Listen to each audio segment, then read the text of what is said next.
응답으로 함께하여 주시옵소서. 예수님의 이름으로 기도합니다. 아멘.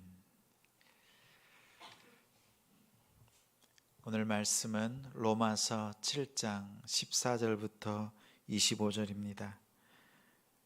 신약 249쪽 우리 한 절씩 교독하겠습니다. 로마서 7장 우리 14절. 우리가 율법은 신령한 줄 알거니와 나는 육신에 속하여 죄 아래에 팔렸도다.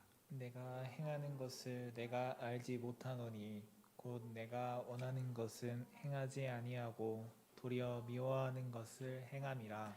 만일 내가 원하지 아니하는 그것을 행하면 내가 이로써 율법이 선한 것을 시인하노니 이제는 그것을 행하는 자가 내가 아니요 내 속에 거하는 죄니라. 내 속 곧 내 육신에 선한 것이 거하지 아니하는 줄을 아노니 원함은 내게 있으나 선을 행하는 것은 없노라. 내가 원하는 바 선을 행하지 아니하고 도리어 원하지 아니하는 바 악을 행하는도다. 만일 내가 원하지 아니하는 그것을 하면 이를 행하는 자는 내가 아니요 내 속에 거하는 죄니라. 그러므로 내가 한 법을 깨달았노니 곧 선을 행하기 원하는 나에게 악이 함께 있는 것이로다. 내 속사람으로는 하나님의 법을 즐거워하되 내 지체 속에서 한 다른 법이 내 마음의 법과 싸워 내 지체 속에 있는 죄의 법으로 나를 사로잡는 것을 보는도다. 오호라 나는 곤고한 사람이로다. 이 사망의 몸에서 누가 나를 건져내랴. 우리 주 예수 그리스도로 말미암아 하나님께 감사하리로다. 그런즉 내 자신이 마음으로는 하나님의 법을 육신으로는 죄의 법을 섬기노라. 아멘. 누가 나를 건져내랴. 누가 나를 건져내랴 라는 제목으로 말씀 전하겠습니다. 한 주간 하나님이 기뻐하시는 믿음의 삶으로 승리하신 우리 성도님들을 주님의 이름으로 사랑하고 축복합니다. 소풍 또 수학여행 하면 설렜던 기억이 있습니다.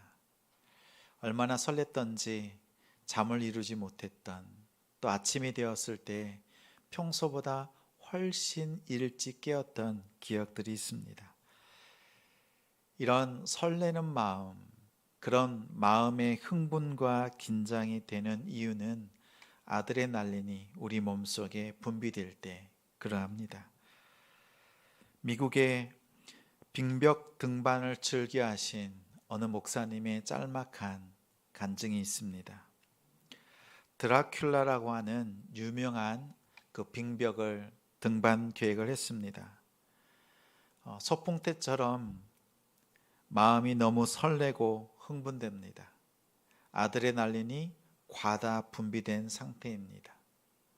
몸이 조금 아파도 그때는 느끼지 못합니다. 그리고 너무 흥분된 상태라서 위험한 모습이 있지만 그것을 인지하지 못합니다. 또 무엇인가 잘 될 것 같다라는 그런 기분에 휩싸여 있습니다. 그래서 모든 것에 확신이 있고 자신감이 넘칩니다. 그 순간, 결정적인 순간에 이르렀을 때, 순간 그 몸에서 힘이 빠집니다. 근육의 힘을 잃습니다. 그러면 그 순간 어떻게든 지탱해 보려고 더 안간힘을 쓰지만 순간 이런 고백이었습니다. 추락할 것 같다. 추락할 것 같다라는 마음이 들었습니다. 아니나 다를까 허둥대다가 결국 20여 미터, 30m 정도 높이의 그 빙벽에서 추락했습니다. 그러나 다행히도 목숨을 건졌습니다. 감정에 휘둘릴 때, 또 자신의 한계를 깨닫지 못하고 그 한계에서 무너지는 그 결과를 이 목사님이 경험하고 난 뒤에 한 가지 고백합니다. 우리가 한계를 느끼는 때 그 한계는 과연 우리에게 어떠한 의미가 있는가? 인생을 살다 보면 그 한계를 느낄 때가 한두 번이 아닙니다. 성경은 과연 그 인생의 한계 속에서 무엇을 우리에게 말씀하는지 오늘 본문을 통해서 깨닫고 그 한계 속에서 하나님의 은혜를 누리는 우리가 되길 소망합니다. 우리가 무슨 중요한 프로젝트 또 중요한 일을 일터에서 맡았을 때 또 이제 좋은 일로 승진해서 높은 직책을 맡거나 새로운 일을 시작할 때 자주 앞서서 얘기한 것처럼 흥분된 상태에 우리는 들어갑니다. 그럴 때 꽤나 어깨에 힘이 들어간 모습을 발견하지요. 뭔가 회사에 또 나의 삶에 기여하고 뭔가 좋은 결과를 얻어야 되겠다 이런 생각에 사로잡힙니다. 전과 다르게 목표가 분명하고 또 목적이 선명해집니다. 아드레날린이 과다 분비되기 시작합니다. 내가 모든 것을 할 수 있다. 더 나아가 내가 이 모든 것을 해야 한다 생각합니다. 다른 사람을 가르치려고 하고 영향을 주려고 애씁니다. 다른 사람의 걸음걸이는 생각지 않고 자신의 걸음걸이로 일을 추진합니다. 자신의 한계를 느끼지 못하고 탈진하고 번아웃 되기 시작합니다. 그 자리에서 추락하고 또 탈진된 상태에서 자신의 한계를 느끼면서 이 한계를 통해서 부족함을 느낍니다. 과연 우리가 한계를 통해서 느끼는 것이 하나님께서 우리에게 원하는 것이 부족한 것을 느끼게 하시는 하나님의 뜻일까요? 부족한 것을 느끼는 것이 그 한계를 통해서 부족을 느끼는 것일까 생각해 봅니다. 저 역시 한계를 느낍니다. 개척하면서 뭐든지 다 헌신하겠다. 주께 헌신한다. 이 다짐으로 시작했습니다. 그래서 목회의 방향, 아낌없이, 남김없이, 후회 없이 이 세 가지를 정하고 마음에 늘 다지면서 또 결단합니다. 목표와 목적이 선명하고 분명합니다. 그래서 주일 예배, 하나님 앞에 어떻게 기쁘게 섬길까, 어떻게 예배를 드릴까, 우리 성도님들에게 어떻게 성장하고 성숙할 수 있도록 섬길까, 이걸 생각하면서 예배를 준비합니다. 오전 1부, 2부, 3부, 오후 예배, 수요 예배, 금요 예배, 새벽 월, 화, 수, 목, 금. 옆에 있던 사모가 얘기를 합니다.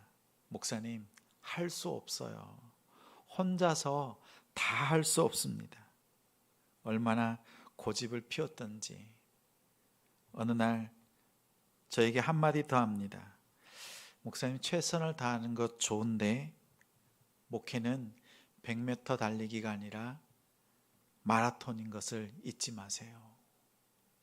그 한마디가 마음에 쑥 들어옵니다. 그리고 새벽 예배를 지난 우리 연말에, 작년 연말에 새벽 예배를 드렸습니다. 혼자서 과연 할 수 있는가? 새벽 예배를 시작하는데 그 시간이 얼마나 힘들었던지 중간에 잠시 중단했던 기억이 있습니다. 그래서 우리 교회의 새벽 예배에 새로운 기준이 만들어졌죠. 기도 새벽과 말씀 새벽, 하나님 앞에 온전히 기도로 나아가는 새벽과 또 말씀을 듣고 삶 속에서 우리의 삶과 삶 사이에 말씀으로 이어가는 그런 우리 말씀 새벽. 주변에 이렇게 한가위에 다다른 것을 깨닫지 못할 때 주변에서 그 모습을 보고 또한 적절하게 또 충고와 조언과 또 따뜻한 말로 세워져 가는 것이 얼마나 큰 도움이 되었는지 모릅니다. 또 돌아보고 또 돌아보면서 하나님께서 세우신 교회, 하나님께서 분명 우리에게 원하시는 것이 있지만 그 원하시는 것을 이뤄 가실 때에는 때와 또한 사람들을 통해서 역사하시는 것을 경험합니다. 이제는 새벽 예배를 드리면서 하나님 앞에 전심으로 나아갑니다. 우리 화요일과 목요일은 우리 지체들과 예배를 드리지만 월, 수, 금 우리 기도 새벽 때에는 약 4개월 동안 혼자 기도하면서 하나님 앞에 기도하고 하나님께서 우리에게 하시는 말씀을 듣는 그런 훈련의 시간들을 보내고 있습니다. 또 이제 최근에 2주, 3주 정도 인근 지역을 전도하면서 하나님께서 우리에게 맡겨주신 일들, 지체들과 함께 동역하면서 그 일들을 감당하는 것이 얼마나 감사한지 모릅니다. 우리의 한계가 드러날 때 그 한계는 우리의 부족함을 보이고 깨닫게 하시는 것이 하나님의 뜻이 아닙니다. 우리의 한계는 하나님의 보호하시는 손길을 느끼는 시간입니다. 사울 왕과 우리 다윗, 사울 왕이 있을 때 블레셋 나라의 골리앗과 전쟁이 있습니다. 그 전쟁에서 어린 소년이었던 다윗이 달려가 골리앗을 쓰러뜨리고 전쟁에서 이겼습니다. 이기고 돌아올 때 이스라엘 여자들이, 많은 백성들이 이렇게 말합니다. 사울은 천천히요, 다윗은 만만이다. 이때 사울 왕이 그 말을 듣고 마음속에 다윗을 향한 시기의 마음을 불같이 분노하면서 쏟아놓습니다. 사울 왕의 한계는 천천입니다. 오히려 자신보다 더 큰 달란트와 용맹함과 그리고 하나님 앞에 쓰임받는 사람이 있을 때 그를 하나님께서 붙여주신 동력자라고 생각하지 않고 오히려 적보다 더 안 좋은 상대로 다루었던 것을 우리는 봅니다. 자신의 한계가 드러날 때 오히려 하나님의 도우시는 손길이었음을 깨닫는 사울이었다면 하나님은 그의 삶을 새롭게 또 다른 하나님께서 또 다른 역사로 이스라엘을 인도하셨을 줄 생각합니다. 자신과 타인의 한계를 비교하면서 열등감에 사로잡히는 것 하나님의 뜻이 아닙니다. 우리는 각자 한 사람 한 사람이 하나님 앞에서 1:1로 믿음으로 나아가야 합니다. 다른 사람이나 사건을 통해서 우리는 한계를 경험하지요. 외부에서 오는 한계를 경험합니다.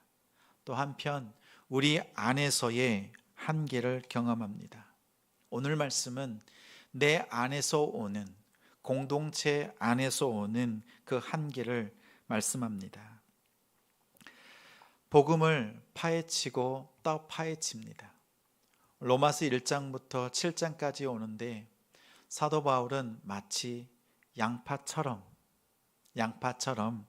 복음을 설명하고 또 설명합니다. 복음이란 무엇인가? 능력이다. 유대인이나 이방인이나 누구든지 그 복음이 필요한 상황에 놓여 있다. 한마디로 모든 사람이 죄를 지었다. 이 죄로부터 구원받는 방법은 오직 믿음으로 가능하다. 그 믿음은 아브라함의 믿음이다 말했습니다. 부활의 그 DNA가 있는 그 믿음을 통해서 하나님은 구원하신다. 그러면 과연 믿음을 통해서 우리는 구원받는데 이제 죄와 율법과 그 믿음의 관계가 무엇인지 5장, 6장, 7장에서 말씀했습니다. 이제 믿음을 통해서 우리가 구원받았는데 죄에 대해서 죽었습니다. 예수 그리스도의 십자가의 죽으심을 통해서 단번에 모든 죄가 해결되었습니다. 더 이상 죄의 종이 아니라 하나님의 종이다 선언합니다. 더 나아가 지난번 시간에 이제는 율법에 대해서도 죽었다 선언했습니다. 죄가 율법을 통해서 우리의 죄를 들추어내고 또 그 율법을 통해서 우리를 넘어뜨리고 있다. 그래서 율법에 대해서도 죽었다. 이렇게 선언했습니다. 그것은 다름 아니라 법적인 관계가 어떻게 되었는지를 설명했습니다. 앞서서 예화를 통해서 나눴던 것처럼 하나님께서는 예수 그리스도를 통해서 우리를 하나님의 자녀 삼으셨습니다. 이것은 법적인 관계를 말합니다. 우리가 지금 죄 가운데 있든지 거룩한 삶을 살든지 그것에 매여 있지 않고 우리의 영적인 상태는 하나님의 자녀가 되었다라고 선언했습니다. 그것이 죄에 대해서 죽은 것, 그리고 율법에 대해서 죽은 것, 이렇게 말했습니다. 이제는 오늘 7장에 들어와서 말씀은 이러합니다. 그럼 우리가 분명히 하나님의 자녀가 되었는데 오늘 나의 삶에 여전히 죄 가운데 빠져 있는 우리의 모습은 과연 어떠한 모습인가? 또 그 안에서 탄식하는 모습을 발견합니다. 우리 14절 말씀 우리 함께 읽습니다. 14절 우리가 율법은 신령한 줄 알거니와 나는 육신에 속하여 죄 아래에 팔렸도다. 방금 13절까지 우리는 죄와 관련이 없고 죄의 종이 아니라 하나님의 종, 하나님의 자녀, 율법과도 관련이 없다고 말했는데 여전히 죄 가운데 팔렸다. 죄의 영향 가운데 있다라고 다시 한번 고백합니다. 우리는 예수님으로 말미암아 죄와 관련 없는 존재가 되었습니다. 죄에 대해서 죽었고 율법에 대해서 죽었습니다. 완전히 법적으로 관계를 청산했습니다. 문제는 법적 관계를 끝냈지만 삶으로는 그 죄와 여전히 관련되어져 있는 우리의 모습이 발견되는 것, 그것이 우리를 당혹해 합니다. 이스라엘 백성들이 출애굽합니다. 하나님께서 10가지 재앙을 통해 이스라엘 백성들을 가나안 땅으로 인도하십니다. 분명 그들의 몸은 출애굽했습니다. 그러나 그들의 마음에는 여전히 애굽을 향합니다. 애굽을 향한 것이 아니라 아예 떠나지 못하고 마음은 애굽에 거하고 있는 모습을 발견합니다. 오늘 말씀이 그러합니다.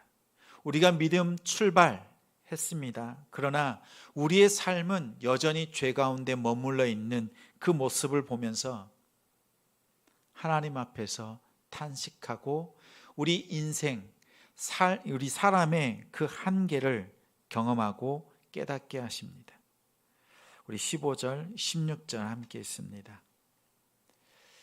내가 행하는 것을 내가 알지 못하노니 곧 내가 원하는 것은 행하지 아니하고 도리어 미워하는 것을 행함이라.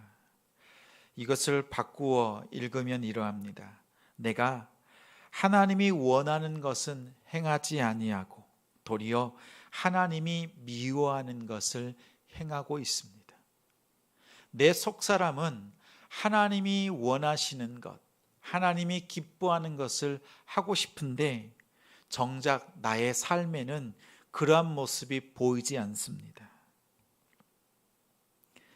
현대어 성경으로 오늘 본문 말씀을 다시 한번 읽어드리겠습니다. 이 현대 성경이 조금 더 우리가 이해가 쉽도록 또 풀이가 되었습니다. 14절부터 16절 한번 읽어드립니다.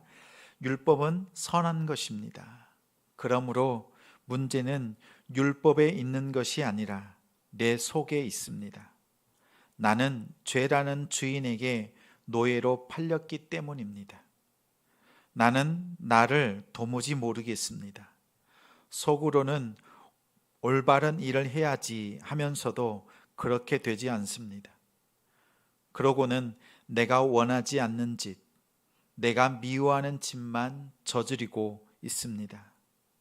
나는 내 행실이 잘못되었다는 것도, 내가 어기고 있는 율법이 선하다는 것도 잘 알고 있습니다. 마음으로는 하나님이 기뻐하시는 믿음의 삶을 살고 싶습니다. 그러나 오늘 바울의 고백이자 우리의 처해져 있는 인생의 삶이 죄의 노예에 매여 있다고 말합니다. 그 죄가 내가 원치 않는 것, 또 미워하는 것을 오히려 행하도록 우리 안에서 역사하고 있는 그 현실을 탄식합니다. 이쯤 되면 죄가 우리 안에 자리 잡아서 우리를 조정하고 있습니다. 숙주라고 하죠. 기생충이 몸속에 들어와서 우리를 조정하는 것처럼 우리가 죄의 꼭두각시 노릇을 하고 있는, 마음속으로는 하나님을 향하여서 간절히 원하면서도 그러한 믿음의 삶을 살지 못하는 연약한 모습을 발견합니다. 오늘 본문은 바울의 고백이라기보다는 우리의 삶이 그러하다는 것을 로마 교회를 향해서 말씀합니다. 죄에 매여서 사는 인생의 한계의 그 모습을 밝히 드러냈습니다. 이렇게 밝히 드러내는 이유는 이 한계를 통해서 하나님께서 우리에게 원하시는 것이 무엇인지를 믿음의 사람들이 깨닫기를 원하는 바울의 간절한 소망입니다. 21절부터 23절에 보면 그러므로 내가 한 법을 깨달았노니 곧 선을 행하기 원하는 나에게 악이 함께 있는 것이로다. 속사람으로는 하나님의 법을 즐거워하지만 내 마음의 법과 싸워서 죄의 법이 나를 사로잡고 있다. 14절부터 연거퍼서 동일한 내용을 반복적으로 말씀합니다. 원하지만 나의 삶에는 한계가 드러납니다. 죄가 드러납니다. 이렇게 연거퍼서 얘기하더니 24절 이렇게 함께 읽겠습니다. 24절 말씀. 오호라 나는 곤고한 사람이로다. 이 사망의 몸에서 누가 나를 건져내랴. 오호라 나는 곤고한 사람이로다. 우리 인생은 이렇게 죄 가운데 매어 살 수밖에 없는 연약함과 한계가 있습니다. 이러한 우리의 몸, 사망의 몸에서 우리를 도와줄 분이 누가 있겠습니까? 누가 여러분을 건져낼 수 있겠습니까? 25절에 우리 주 예수 그리스도로 말미암아 하나님께 감사드립니다 라고 고백합니다. 예수 그리스도로 말미암아 우리에게 믿음을 주시고 우리에게 소망을 주신 그 은혜를 바라보면서 하나님 앞에 고백합니다. 나 자신이 마음으로는 하나님의 법을, 육신으로는 죄의 법을 섬기고 있습니다 라고 고백하면서 8장 1절에 고백하기를 나를 죄 가운데서 사망의 몸에서 건져내실 분은 단 한 분, 성령 하나님의 역사로만 가능하다고 고백합니다. 자, 이 논리를 한번 생각해 보십시오. 죄와 율법과 단절되었습니다. 이제는 우리가 그것과 관련이 없습니다. 법적으로는. 이제는 다시 죄의 종이 되지 않고 율법에 매이지 않는 존재가 되었지만 여전히 죄 가운데 있는 우리의 연약한 한계가 있습니다. 그러나 이 한계는 하나님의 은혜를 경험하는, 성령 하나님이 필요한 우리의 상황을 설명하는 한계입니다. 그동안 1장부터 7장까지는 성령이 4장에서 잠시 언급되었다가 이제 8장부터는 본격적으로 사도 바울은 성령 하나님의 역사에 대해서 말씀합니다. 구약과 달리 신약에는 성령 하나님께서 우리에게 임하셔서 영원히 내주하시고, 율법으로는 이룰 수 없는 하나님의 그 뜻을 성령 하나님을 통해서 우리에게 역사하심을 강력하게 증가하는 그 과정이 우리 인생의 한계를 말씀한 뜻이 있습니다. 이 한계를 통해서 예수 그리스도가 필요함을 경험합니다. 베드로가 예수님을 만났을 때 예수님께서 그의 배에 오르셔서 말씀을 전하시고 또 베드로에게 말씀합니다. 깊은 곳에 가서 그물을 내려라. 베드로는 밤새 수고하였지만 한 마리도 얻지 못했습니다. 그러나 예수님의 말씀에 의지하여 그물을 내립니다. 그물을 내렸습니다. 찢어질 정도로 가득, 배가 잠길 정도로 고기를 잡았습니다. 그러자 예수님 앞에서 엎드려서 고백합니다. 그의 고백은 예수님, 저는 죄인입니다 라는 고백입니다.